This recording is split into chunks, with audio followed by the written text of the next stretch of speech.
이후에 내가 보니 보라 아무도 능히 셀 수 없는 큰 무리 곧 모든 민족과 족속과 백성과 언어에서 나온 큰 무리가 모든 민족 족속 백성과 언어 큰 무리 능히 셀 수 없는 큰 무리가 어디 올라가 있는 거예요? 하늘 올라가 있는 사건이 지금 요한계시록 7장 9절 말씀이에요. 그러니까 여기서 14만 4천 명이 인침받는 그 사건이 있을 때 이 큰 무리는 하늘에 지금 올라가 있는 거죠. 그런데 이 큰 무리가 구성원이 모든 민족, 모든 족속, 백성과 언어죠. 이방인들을 얘기하는 거예요. 이스라엘을 제외한 모든 민족들을 얘기를 하는 거예요. 그 중에서 예수님을 믿어서 구원받은 교회, 그 이방 교회가 지금 휴거돼서 올라가 있는 장면인 거예요. 그래서 이 말씀하고 연결이 돼 있죠, 지금. 평안하고 안전하다 할 그때, 멸망이 갑자기 들어닥칠 때, 그때 휴거가 되는 거잖아요. 그 휴거된 무리가 지금 계시록 7장 9절에 하늘에 올라가 있는, 보좌에 올라가 있는 내용하고 지금 연결이 되어 있는 거예요. 데살로니가 전서에 있는 이 5장 말씀과 이 계시록 7장 9절 말씀과 연결해서 보실 수 있어야 돼요. 같은 이야기를 하고 있는 거예요. 그래서 올라가서 흰 예복을 입고 손에 종려나무 가지를 들고 보좌 앞과 어린 양 앞에 서서 좀 찬양하고 있는 거예요. 흰 예복 입고 종려나무 가지 들고 지금 대관식의 혼인잔치에 참석하고 있다는 증거의 말씀들이죠. 그러니까 우리가 이 말씀에 있는 그대로 그냥 문자 기록된 대로 그냥 믿으시면 돼요. 이게 무슨 상징적으로 써 놓으신 것과 이게 그냥 문자적으로 휴거가 돼서 지금 이 평안하고 안전하다 그때 7년 한란이 들어가는 그 시점에 휴거가 돼서 지금 보좌 앞에 올라와 있는 거예요. 이거 연결되어 있는 거예요. 하루파죠. 우리를 구출해셔서 우리를 잡아채셔서 우리를 데려가신 곳이 여긴 거예요. 하늘에 데려가셨단 말이에요. 그래서 이 한란 통과서를 또 주장하시는 분들이 어떻게 주장을 하냐면 아까 영접한다고 그 단어가 있잖아요. 그래서 예수님이 그냥 지상 재림해서 이 땅에서 왕국을 다스린다는 이야기를 하는 거예요. 그렇게 가리키는 거예요. 그게 말이 되냐고요. 7년 한란이 뻥 터져버렸는데 그들이 하나님의 보좌 앞에 있고 또 그의 성전에서 밤낮 하나님을 섬기며 그래서 휴거가 되면 이 땅에 남아있는 게 아니에요. 그런데 그렇게 가르치시는 분들이 있어요. 그냥 이 땅에 그냥 남아있대요. 휴거가 되면 재림을 하면 이 땅에 계속 남아있다는 거예요. 휴거가 되면. 근데 이게 말이 안 되죠. 이 말씀에 분명히 어디가 있어요? 성도들이 이방교회가 어디가 올라가 있어요?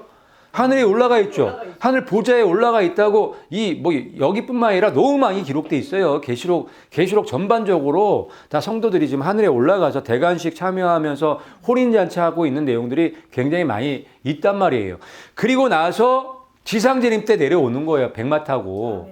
그런데 계시록에 너무 그런 내용들을 너무 많이 기록해 놓으셨는데 불구하고 말씀을 믿질 않아요.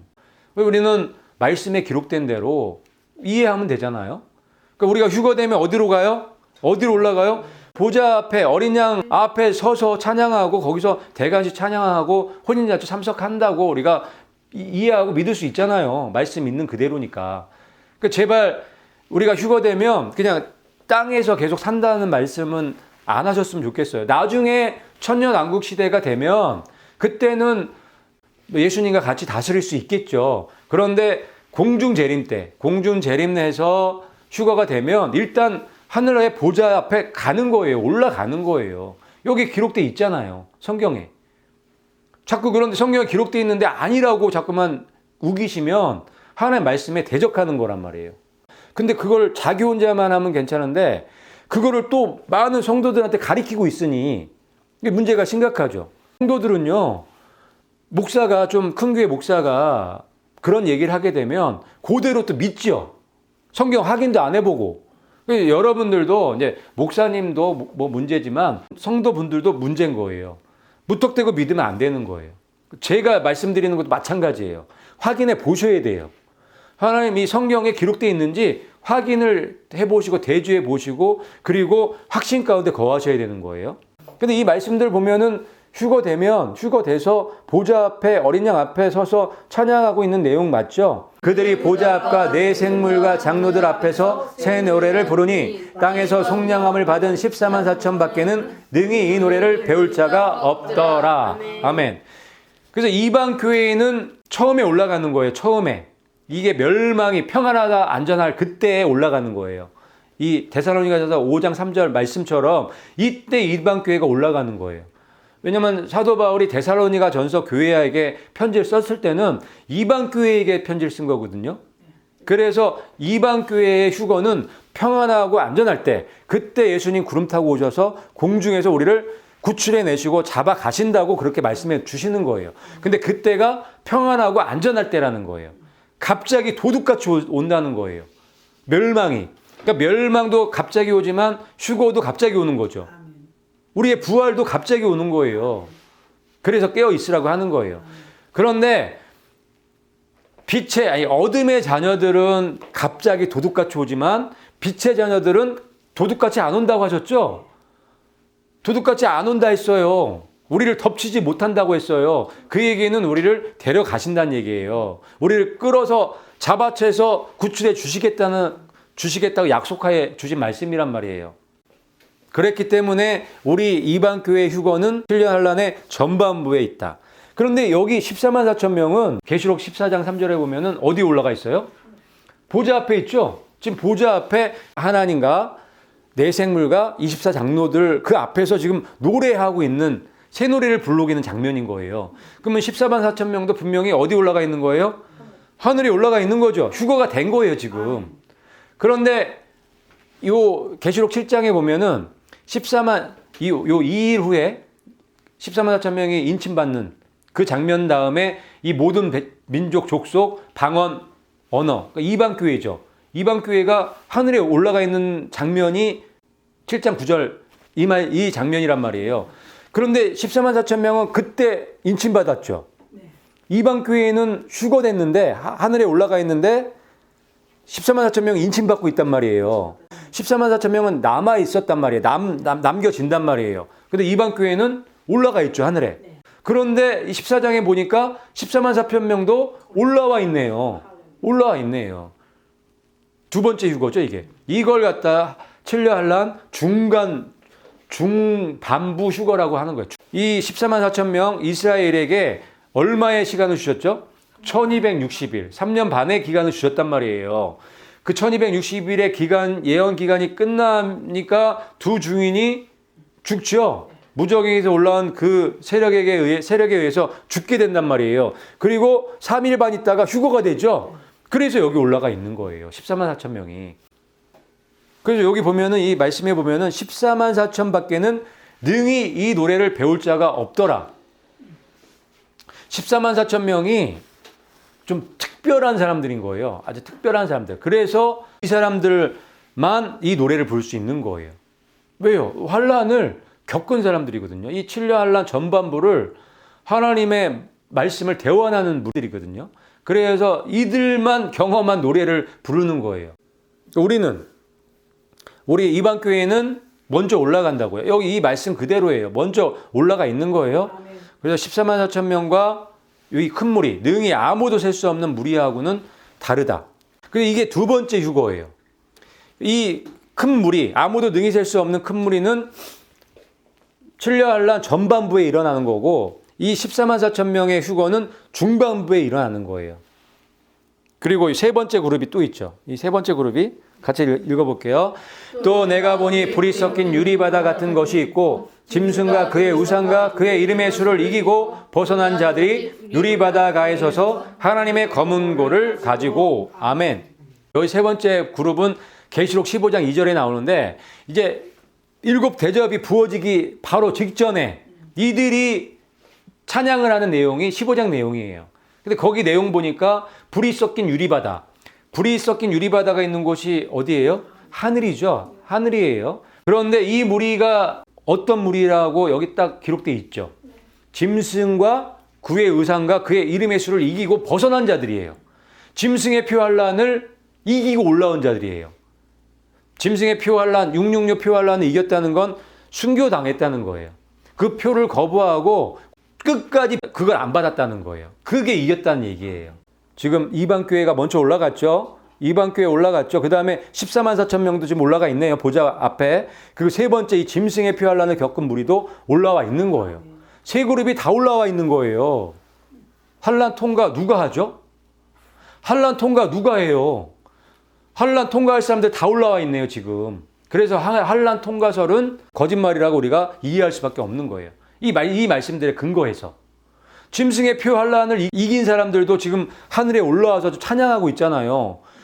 그 찬양하는 시기가 대접 부어지기 바로 전이란 말이에요. 아직 칠려 환란 끝나지 않은 때네. 그렇죠? 아직도 칠려 환란이 남아있어요. 7대접이 남아있는데 지금 이 짐승의 표를 이기고 올라온 사람들이 노래하고 있단 말이에요. 이 순교자들이. 그렇기 때문에 환란 통과설은 거짓말일 수밖에 없는 거예요. 그건 말씀하고 틀리단 말이에요. 환란 중간에 휴거되는 건 맞아요. 왜? 14만 4천 명은 중간에 휴거되기 때문에. 칠려 환란 후반부에 휴거하는 것도 맞아요. 왜? 짐승의 표 환란을 받은 분들은 후반부에 휴거가 되기 때문에. 그거 전반부에 이 이방교회가 휴거되기 때문에 환란 전반부 휴거도 다 맞는 거예요. 세 가지 휴거가 다 있어요. 그런데 이 휴거되는 무리, 이 그룹이 다 틀리단 말이에요. 환란 전반부에 휴거되는 이 그룹은 이방교회고, 중반 3년 반 후에 휴거되는 그룹은 이스라엘 14만 4천 명이고, 이 후반부에 휴거되는 사람들은 여자의 씨, 짐승의 표 환란을 이기고 순교당하신 분들이죠. 5번째 인뜰 때 순교에 대한 이야기가 나오죠. 그래서 너네 동료 형제가 더 순교해서 숫자가 찰 때까지 기다리라고 하신 말씀이 이 무리를 얘기를 하는 거예요. 순교예요, 순교. 그래서 다 올라와 있는 거예요. 휴거돼서 다 올라와 있는 거예요. 그래서 요게 이쪽 이방교회가 환란 전반부 휴거예요. 평안하고 안전하다 할 그때에 예수님이 구출해 가는 이방교회. 환란 전반부에 있는 거죠. 그 다음에 환란 중반에, 7년 환란 중간에 14만 4천 명이 또 보좌 앞에서 찬양하고 있죠. 이 사건은 말씀 그대로 환란 중반부에 있는 거예요. 그 다음에 이제 세 번째 그룹이 이제 여자의 씨, 환란 후반부, 짐승의 표 환란을 이기고 순교죠. 이기고 올라온 무리. 그래서 세 번의 이 휴거를 거쳐서 지금 하늘에 다 올라가 있는 거예요. 그래서 환란 통과설은 잘못됐다. 벌써 다 올라와 있기 때문에. 짐승의 표 환란을 이기고 올라온 분들도 있는데 더 이상 올라오실 분이 없어요. 이제 이 세 그룹이 다 올라온 거예요. 그래서 19장 이야기가 나오는 거란 말이에요. 19장에 모든 하나님의 종들이 거기서 찬양하는 내용이 나오죠. 그리고 거기에서 세마포 옷을, 웨딩드레스 옷을 입고 혼인잔치에 참석하는 그런 내용이 19장에 나오는 이유가 거기 있는 거예요. 그 다음에 19장에서 지상재림 하잖아요. 그냥 말씀 있는 그대로 우리 믿으면 그냥 너무 쉬워요. 그런데 왜 기록되어 있는 말씀을 믿지 않고 엉뚱한 해석을 하는지 모르겠어요.